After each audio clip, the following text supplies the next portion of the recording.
Crossroads students, so good to see you. Thanks for tuning in today. If we have not had the chance to meet yet, my name is Jamin. I'm the students pastor at Crossroads Community Church.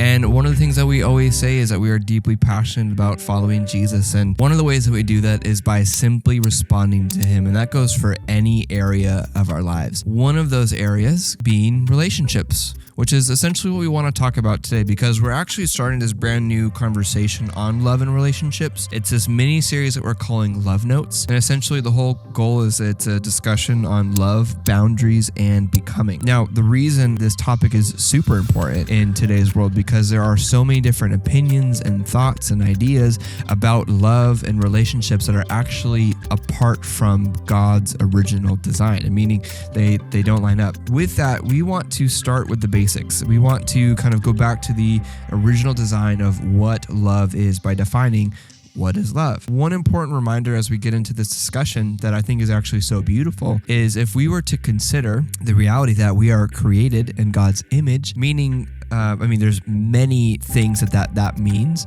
but one of the things I want to focus on is that we are created with the capacity to give and receive love. That just as God has the capacity to give and receive love, we also have been given that ability to do so. With that, let's remember that love both originates from God and is defined by God. We get this from 1 John chapter 4, where he says, "Dear friends, let us love one another, for love comes from God.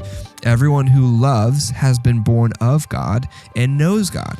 Whoever does not love does not know God, because God is love." This is where we get the phrase a lot of times where we say that love is not only what God does, but it's who he is. It both originates from him. He is the source of all love, and it also is what he does.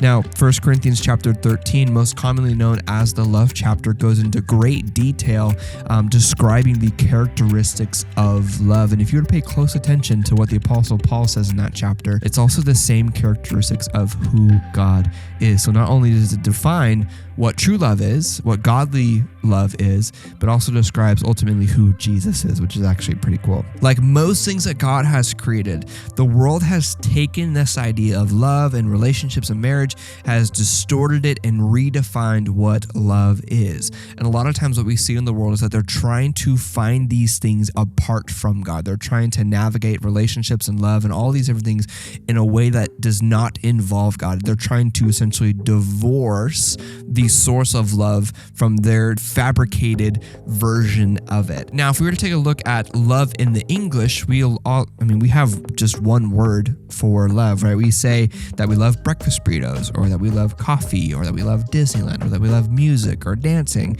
But we also will say that we love our mom, or that we love our grandpa, we love our sister. And then we'll also say that we love our girlfriend, and we love our significant other, or husband, wife, right? Whatever. The love that you have for coffee and music is going to be different from the love that you have for your family.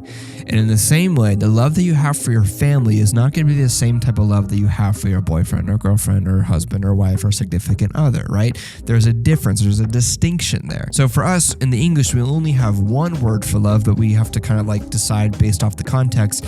But actually, when you take a look at the Bible, more specifically the Greek language, there are 4 words for love. The first one being sorge. This is like an affectionate type of family love. This is natural, instinctual love between family members. So like the love that you might have between a parent and a child, a sibling, a brother and a sister, uncle, whatever the case may be, right? This is family type of affection love. Then there's philia, which is brotherly friendship type of love. This is a deep friendship, a mutual respect between two people. It is affectionate, but not romantic. And that's the key, is that it's possible for it to be affectionate, but not romantic, because the next word we're going to discuss, which is eros, is the romantic, passionate type of love. This is the intimate love shared between a husband and a wife. Then lastly, the fourth and final word for love in the Greek is agape. This is unconditional, divine love. This is the highest, most purest form of love. It is selfless, quite the opposite actually, sacrificial, unconditional. It seeks the good of others above the self. This is the type of love that God has for us. It is without condition. It is unending, and it is a perfect kind of love. Now, when we consider for a moment our discipleship to Jesus, much of our discipleship to Jesus is essentially, the word discipleship means like student or follower. And so much of our following Jesus is learning from Jesus how we are to live our lives within the world. That we're not to live like the world, but we're meant to live set apart for God instead. So in every teaching that Jesus gives, essentially, he's pointed us back to one of these 4 types of love and how we are to do it, right? How to love our family well, how to develop and love our friends well, how to love sacrificially in marriage, how to love by serving strangers and neighbors, how to receive unconditional love from the Father. Again, much of following Jesus is learning how to give and receive love the way that God has intended. I'll say that one more time.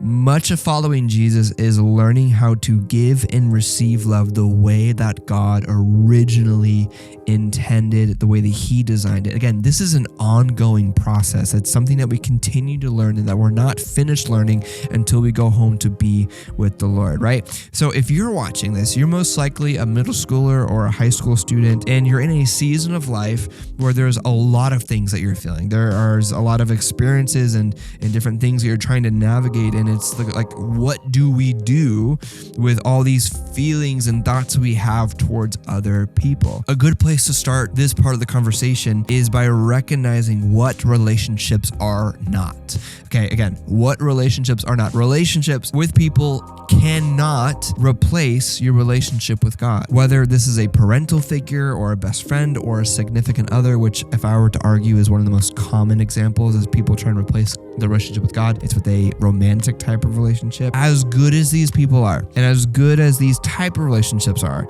they cannot replace the relationship that you have with God in your life. Or simply put, they don't have the capacity to replace your relationship with God, because that place for God in your heart and in your life, he can only fill. Now, with that, in all human beings, again, there is a deep longing for belonging. There is a basic human desire for love and acceptance. There is a deep longing for attention and adoration. All these things we feel within us. And at the same time, there is these passions and desires and curiosity that we have within us.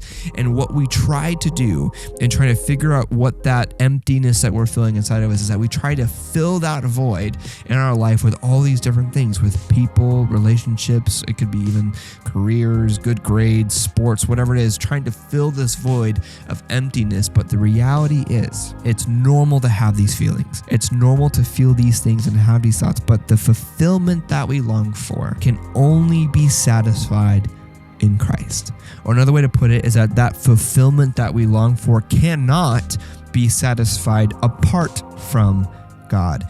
Jesus wants to teach us how to navigate these things with truth and love. And so often the journey starts with being single and in community with God. Because then if we were to reference that verse earlier, how are we to know how to love somebody, or specifically a significant other, if we don't first know how to love God well? How are we supposed to engage in a romantic type relationship when we ourselves are unsure of how to give and receive love from God? But the way that we learn is in relationship with God and in community with others. That's where we start. That's where the journey begins. That's why you'll notice in many dysfunctional and unhealthy relationships, for example, they stem from a lack of understanding or experience with God's love. That they don't actually know how to love anybody well, because they themselves don't have that connection to the source of all love. Again, when people do not first learn to love God rightly, they'll struggle to love others rightly. I'll just say that one more time. This is so good. When people do not first learn to love God rightly, they'll struggle to love others rightly. And that goes for romantic relationships. I believe that goes for friendships. That goes for even within our family structures. If we do not have a sense of how to love God rightly, we're going to struggle in all other areas. Why? Because God is the source of all love.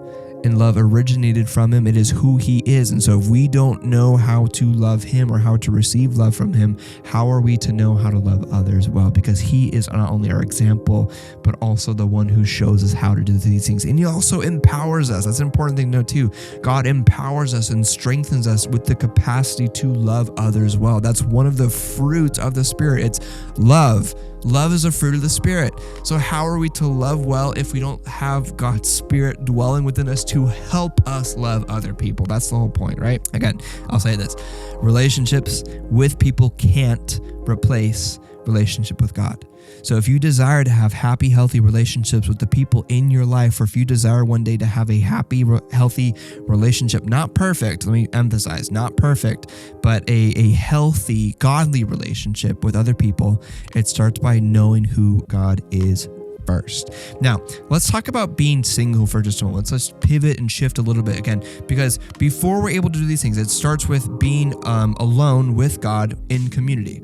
Now, it sounds like a strange statement, but let me explain for a moment. If you desire to have, a godly marriage one day, and you desire to have a spouse and maybe a family or whatever the case may be, it starts with being alone with God in community. So you're not isolating yourself, but you're stepping into singleness, recognizing that you desire to be with God until that season, it's time for that season, and God opens those doors. Within the church, singleness can often be viewed as not good. It can often be viewed as a problem to fix, or something to solve quickly, or to get married as fast as you can and just pick the most closest available person there is. But in reality, on the other side of the spectrum, marriage can be often idolized or seen as the superior, that it's the ultimate end goal in life. And although marriage is beautiful, and we're going to be talking about that in the weeks to come, it is not meant to be idolized. It is not meant to be taken and to be this thing that is obsessed over, because the reality is after you get married, your problems just don't go away.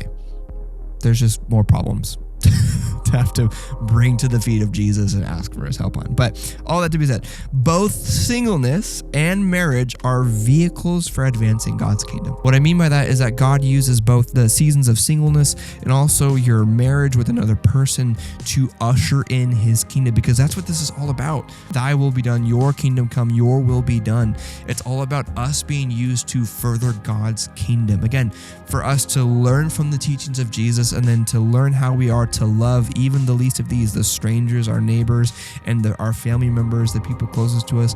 It's all about learning how to love, both to give love and receive love the way that God originally intended. And both singleness and marriage are vehicles for advancing God's kingdom. If we were to kind of reframe the way that we view singleness, being single is a time for becoming. Again, if we were just to simplify our lives and really think about this time that we have to be alone with God, it's about becoming the person that we desire to be. Better way to put it is becoming the person that God knows that we can be if we were to submit our lives to him. Even in singleness, there is still an invitation to be with God and to be transformed by his Holy Spirit. Again, he uses that as a method that he uses to continue to disciple you and to grow you to become more like Jesus. That is true. And at the same time, there are those who have a great desire to get married. That is something high on their bucket list. They cannot wait to get married. They cannot wait to have kids. They cannot wait for that whole experience. And for those people, what I've often seen is for those who fall in that category, they struggle to see the value in waiting. There's a lack of the fruit of the Spirit, which is patience. You can see that in the story of Abraham and Sarah. There was a promise given to them that they would have a child, and that through that child, that through Abraham, ultimately, that he'd be made a great nation, that his descendants would outnumber the stars. And yet, out of impatience and lack of trust, which is actually the key, out of lack of trust in God's timing, they did things their own way and actually did not end up being the thing that God wanted to do. But essentially what I'm trying to get at here, what I want us to understand, and what the question I want us to ask is, what is God's way through navigating these things? What is God's way through navigating singleness and then dating and marriage as well? These are things coming up in our series. We'll have notes. What I want us to start with, because if you guys take a look at Romans, says, do not conform to the pattern of this world, but be transformed by the renewing of your mind. I want us to start by changing the way that we see these things, changing the way that we're thinking about singleness and dating and marriage. Let's start with singleness first, okay? What if singleness was not a barrier but a blessing? What if singleness was not time wasted, but it was actually a season of preparation, that you intentionally chose to be with God in community, and he was refining you and growing you to become the person that you ultimately can be? What if we changed the way we thought about it, as it's not wasted space, but it's actually a beautiful time to be with God and to be known by him and to get to know him ultimately? And then what about dating? If we were to think about dating as not a hobby or a way to fill emptiness in our life, this might be a word for some of us. Dating is not meant to just fill the gaps and the voids of emptiness with people. And it's not useless either. But ultimately, dating is a beautiful space to learn how to do life with another person, to learn about the type of spouse that you're looking for to spend the rest of your life with. It's a place where you don't have to throw yourself in if things aren't working out. It's a place where you're able to work through different difficulties and challenges, and God uses those seasons as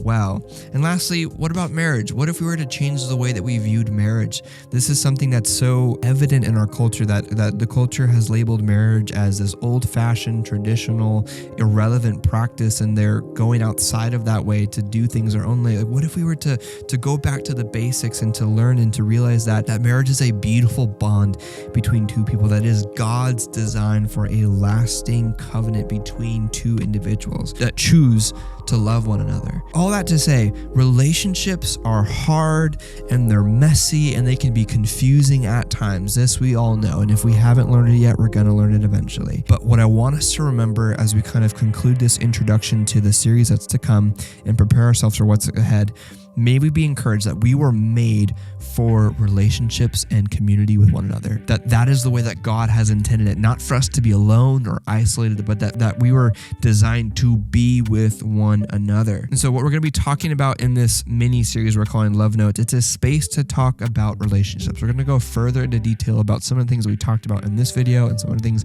that we haven't brought up yet. We're going to discuss red flags in dating. We're also going to be looking at the importance of boundaries, both physical, spiritual, and emotional boundaries within relationships. And lastly, we're going to talk about how to navigate singleness as a follower of Jesus, and hopefully encourage some of you who are struggling with some of the pressures that are in the current culture today to have to be with somebody, to have value or anything like that. Those are all lies from the enemy. Again, both singleness and marriage are vehicles that God uses to advance his kingdom. So the invitation is there to join us in person if you're able. For both middle school and high school students, we have middle school specific discussion and a high school specific discussion, because we really want to meet you guys where you're at in the season of life you're in and what relationships look like for your ages. In addition, we're going to have different guys and girls breakout groups to go further in discussion and to kind of talk more vulnerably and openly about some of the things that we're wondering about. So this is starting November 5th and 12th at 7 p.m. at Crossroads Community Church. With all those things being said, thanks so much for watching. If you made it this far, my prayer is that this video is a resource for you as we prepare to step into this conversation about love, relationships, dating, boundaries, becoming, all the things, that this is preparing you for what's ahead, and ultimately that we're able to kind of meet you where you're at and the questions and the doubts you have about dating and the confusion from the world. But ultimately, I know and believe that God has you, that he's with you, that he's working in your life, and it doesn't matter what bad relationships you've had in the past or the poor experiences you've had currently, God is able to turn even the most difficult and ugly situations and make them beautiful in his timing. So be encouraged, because our God is faithful and he's going to continue to teach us how to become more like him. He's going to teach us how to live and to love in the world that we're living in today. So hopefully you're encouraged by that. We love you guys so much. Be sure to like and subscribe if you haven't already. Drop a comment down below, maybe some of the questions that you have or things that you would like to unpack further in the future. But with all those things being said, we love you guys. Pray that you guys have an awesome rest of your day, and we'll see you all very soon. Take care.